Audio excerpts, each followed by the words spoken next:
t'appelles comment? Je m'appelle Muriel. Alors, raconte-moi ton travail de psychologue. Alors, mon travail de psychologue. Je suis psychologue depuis plus de 30 ans et j'ai d'abord travaillé comme psychologue dans des institutions qui accueillent des personnes en situation de handicap. Après, attends, c'est pas fini, je me suis installée comme indépendante et j'ai reçu en consultation, depuis une dizaine d'années, des personnes qui ont un handicap ou alors leur famille, leurs proches qui ont besoin de soutien. OK. Tu pris un nouveau projet. Comment tu l'idée de faire ça? Alors, il y a un peu plus d'un an, j'ai créé un projet. Ça n'enregistre pas? Oui, si, si. J'ai créé un projet qui s'appelle Kai Boti ASBL, qui est une ASBL d'aide et de soutien pour les personnes à besoins spécifiques ou pour leurs proches. OK. Comment j'ai eu l'idée? C'est parce que je voyais dans mes consultations, dans mon travail depuis des années, qu'il y avait certaines personnes qui étaient un petit peu en difficulté de trouver de l'aide, qui ne trouvaient pas vraiment réponse ou soutien. Et donc, le travail en consultation en individuel apporte quelque chose, mais il manquait une dimension pluridisciplinaire, du travail à plusieurs. Donc ça, c'était plus facile d'apporter cette aide avec une ASBL. OK. Tu as beaucoup de personnes qui viennent parler avec leurs problèmes. Comment tu viens aider à mettre sur place? Ben oui, c'est vrai qu'en tant que psychologue, on entend beaucoup de problèmes au quotidien et ça fait partie de notre métier d'apprendre à la fois écouter avec empathie, mais en même temps arriver à prendre distance. Donc c'est important de diversifier, de ne pas faire que ça tout le temps. C'est pour ça que maintenant le travail avec la SBL m'apporte aussi autre chose qui permet aussi de prendre du recul et de collaborer avec d'autres pour ne pas faire tout seul. OK. À partir de quelle âge tu as commencé à être psychologue? J'ai commencé à être psychologue vers mes 25 ans, après mes études. OK. Je sais que tu as eu une formation qui ta formation que tu as fait quoi là-bas? Dis-moi un peu de plus. Raconte-moi un peu plus. Oui, j'ai suivi une formation en systémique, thérapie familiale systémique. Ça m'a permis de un petit peu plus prendre en considération la dimension de la famille et de l'environnement autour d'une personne quand elle vient me voir et de pouvoir faire parfois des entretiens avec l'ensemble de la famille ou avec l'institution. Voilà, ça permet d'élargir un petit peu le regard, d'avoir une vision plus à 360 degrés autour d'une personne. OK. C'est quoi l'inclusion pour toi? L'inclusion pour moi, c'est vraiment quand on arrive à considérer une personne qui a un handicap comme quand on ne la regarde plus à travers le prisme du handicap, mais qu'on se dit que c'est une personne qui certes a certains besoins particuliers, mais qui peut apporter quelque chose à la société, nous apporter quelque chose à nous. Moi, j'ai beaucoup d'échanges avec des personnes en situation de handicap qui m'apportent beaucoup, qui m'apprennent des choses. Et donc pour moi, c'est ça l'inclusion, c'est quand on arrive à vraiment tenir compte des besoins et des différences, mais ne pas les voir comme de l'exclusion, les voir comme des qualités et des différences qui sont riches pour chacun. Alors, tu as beaucoup d'émotions, ton travail, c'est que tu vis. Oui, les émotions, c'est la vie. L'important, c'est d'apprendre à voir ce qu'on fait avec, arriver à accueillir son émotion, en prendre conscience et puis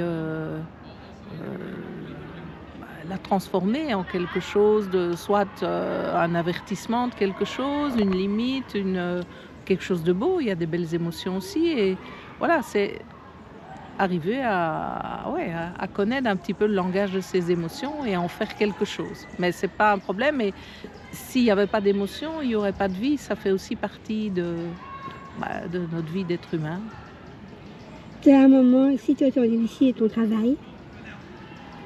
Je dirais que dans mon travail comme indépendante, le plus difficile parfois, c'est de se sentir un peu seule. C'est voilà, on doit gérer beaucoup par soi-même et ça me manque. C'est aussi un peu pour ça que j'ai créé une ASBL, parce que le travail en équipe est pour moi important.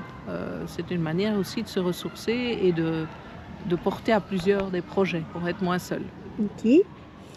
Euh, Comment tu vois le regard des autres face au handicap?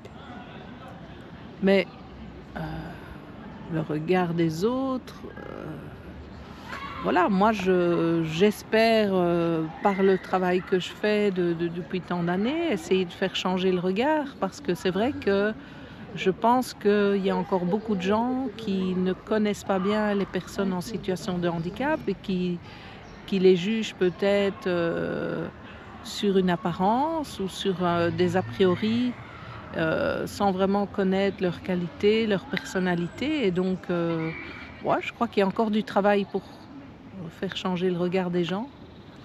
Ok. Ta vie personnelle, comment tu vois ton avenir? Ah, ma vie personnelle, ça, Mm. C'est quoi? pour ma vie personnelle, moi je vois mon avenir, je l'espère beau, je l'espère serein, je l'espère entouré de mes proches et voilà, aujourd'hui je me sens assez sereine dans ma vie, donc j'espère que ça va continuer. C'est quoi la phase des métiers et pas d'autres?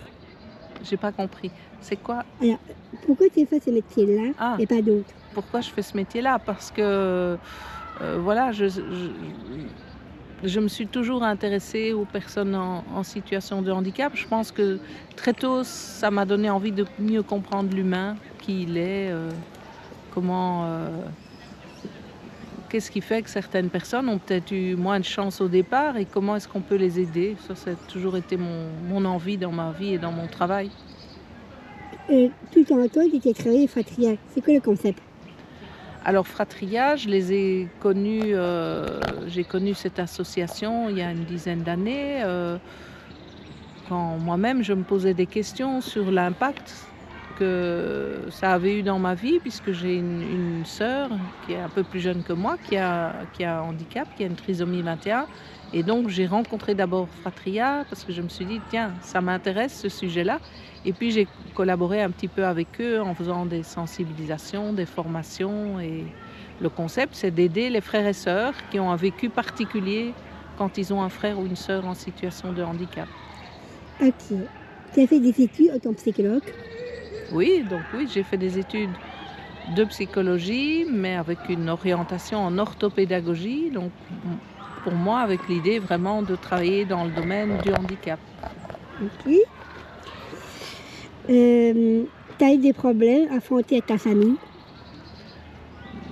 Je n'ai pas trop de problèmes dans ma famille, non, ça se passe assez bien. Alors, des petits conflits comme tout le monde, mais globalement, on a pas mal de dialogue dans la famille.